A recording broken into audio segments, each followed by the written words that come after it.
What up? It's your boy T-Bear with the reaction. This is kind of gonna be an end of year thing in a way. I'm gonna try to do some things revolving the New Year's. Well, first thing we kicked off is last bit of stuff that people we lost this past week. Cause if I did people we lost this year, I'd be all day. It'd be an all day process. Ah, man. So anyway, this is going back to Jon Huber, aka well, first thing first, one more time, RIP to MF Doom, who we just found out. We just got the word today that he passed back in October, but the word got spit out today. I guess the family wanted at the end of the year to let him know that he's no longer with us. So once again, we're back to saying RIP to Jon Huber, aka Brody Lee, aka Luke Harper. So if you have not watched AEW this past weekend, please do watch it on demand, wherever.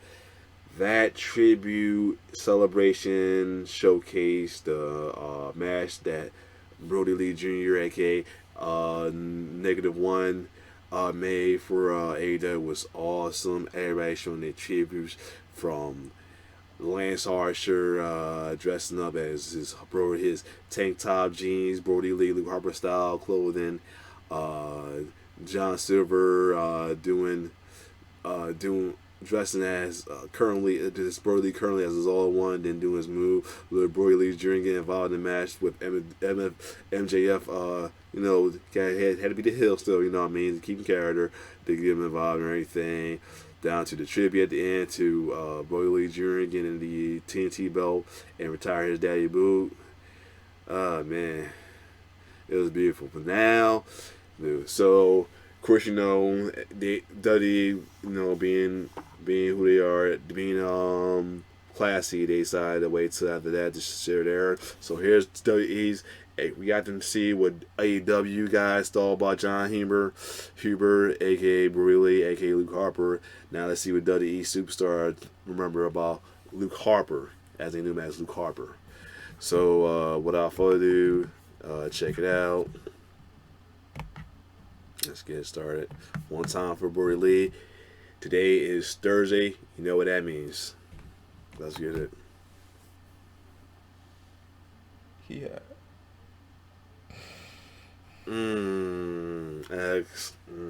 Yeah, oh, before I go that, shout out to actually did the disc layup, disc clothesline as well too for Brody on Monday.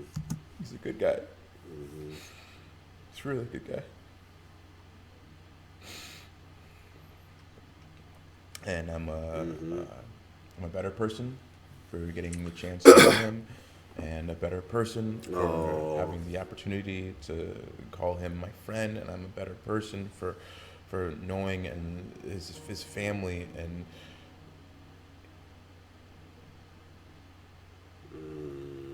really gonna miss it. He fighting them chairs back. Yep, them. He's one of those guys I would describe as a good brother. Mm-hmm. And those are few and far between. He's somebody I felt like I could trust. Right. He's somebody I got along with. He did indie with him Gave me great probably. advice. Was an overall decent and good human being. Again, few and far between. So John would typically rile everybody up. My job was to try to rile him up. And, the way I would do that is, he'd be around the locker room, and I'd go get him like a water bottle. Oh, shit. And I'd go give it to him and pull up a chair for him. And I would call him Mr. Taker, sir.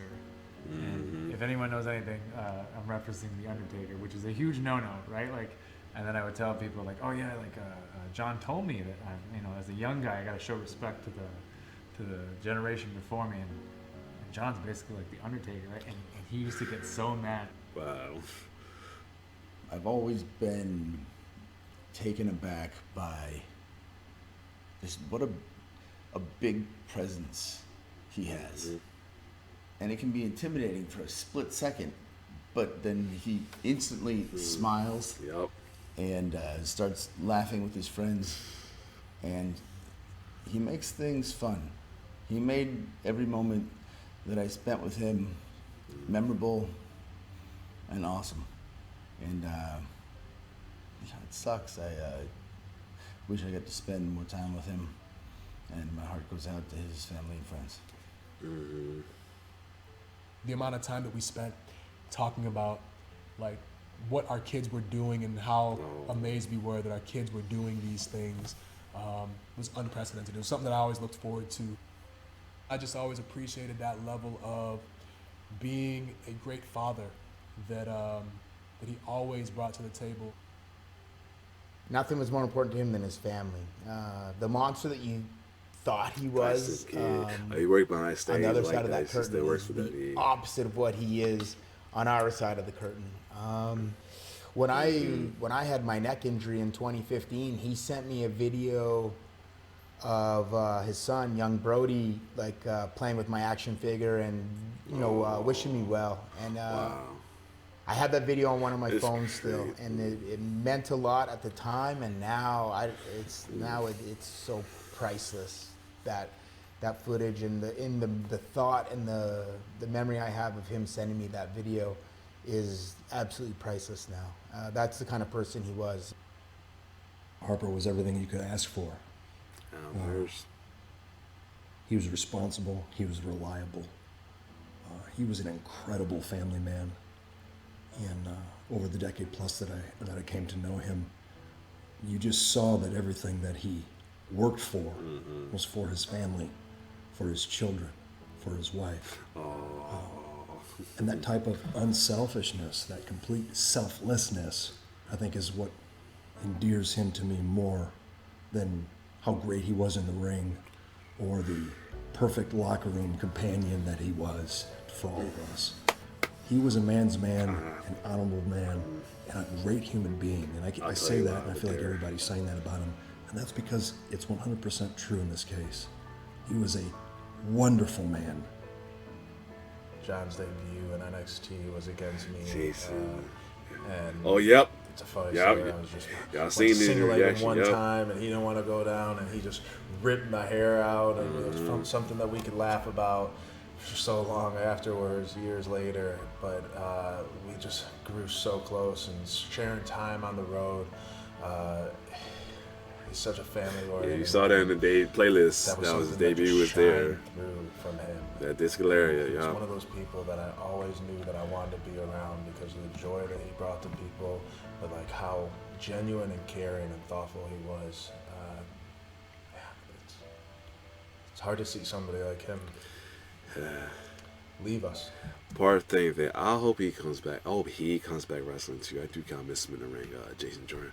I don't know his story. He's done for good. Hopefully, like have a resurrection like Daniel Bryan Edge and come back soon because he was talented, bro. He's an incredible person. I had to say that. Somebody that I've just grown to love, and he's gotten to be here with my family. And as my family's grown, he was actually the first person besides my wife and I to hold my daughter. Oh.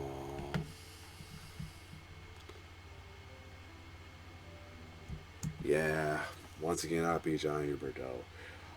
We just pointing to make sure growing. Oh man, I marked out like crazy when during the match with John Silver, Adam Page, and Reynolds. I can't think of her name against Inner Circle. And during the match in between, Warlock came on attack both Reynolds and Silver. I was like, who's going to help him out? They're like, what's going on? I could listen to Jake because at the time Hager's on the same team as them because they're going to face up next week. It wasn't going to be him. I thought maybe Hager was going to stop him or something like that. But lo and behold, Eric Rowan came out there. I think he goes by Eric Redbeard now, but still, he came out there and attacked him. Oh my God, that was an awesome moment right there too. Oh, it's like, it's so beautiful. Everything about history is beautiful. You guys, you can see he was heavily well respected. He was a good guy. Outside his character, he was a good guy, man, and a fun guy too. Like the AEW, there was like barely a dry eye in that place. If you seen it though, it wasn't a dry. If their eyes was dry, their throat was like had got a big ass fist in it. I'll tell you that. Oh man, and then same with WWE. Probably what the guys watching in tribute was probably with a dry eye. Their eyes wasn't dry, or they throat had a big ass fist in it. I'll tell you that though.